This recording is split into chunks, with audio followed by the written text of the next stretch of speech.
Okay guys, welcome back. Today we're going to learn how to jump into your turtle freeze. This is a very simple trick, which I assume if you're a little bit further you might already know, but this is for sort of the beginners.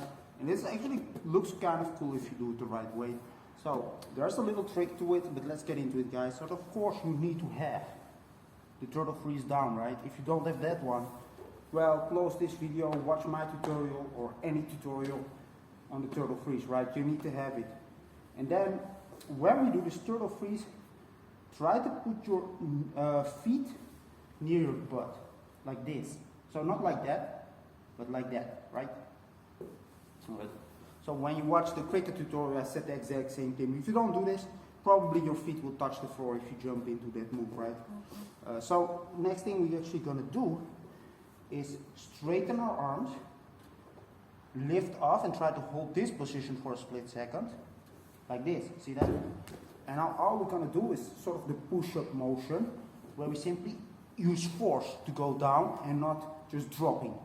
So you sort of use the force to hold yourself and catch yourself. So when we do that, I land with control, see that? And when I put my legs close to the floor, or like this basically, see, when I just hold this, it's absolutely fine. But as soon as I jump into it, probably the legs will drop. See, it's very hard to control that way. That's why, especially as you're just starting to get this move, you try to put your feet close to your butt, or in other words, towards the roof. Your knees can be very low. I actually advise doing that, because if your knees are high, your head will be low. So now is the trick to jump to it. Maybe you already understand by just doing this little motion. You just jump towards this position, the part before you land in the freeze. So you don't directly jump in the freeze.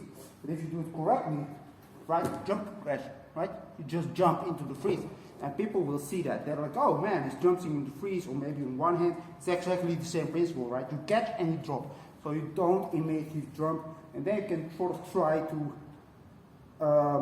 you know, fool the people that you're actually jumping straight into the freeze. Then from here, in the freeze, if you throw your legs up like this, and you push up, you can also jump out again.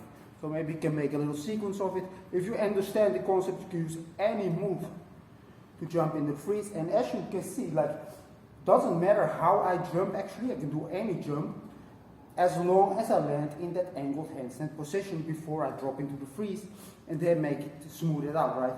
So when I do a line, like this weird sideward jump, he freeze. Like, see how I really stop there? Of course, when I really do it, I'm not going to show you that I stop there. It doesn't really matter which jump you do, or even which move, right? If you understand it, you can always jump into this freeze. And then, you know, if you can do, for instance, the flare from the freeze, or the windmill, or some move like that, you can also use that, right? Oh yeah, I'm jumping. Well, you're jumping in the freeze, but you also can jump the same way in the move, right? So you can really use this move. As a beginner move, it's quite impressive actually. Like, if you know, people see that, they're like, wow, nice, right? So get to it guys, and I'll see you next time.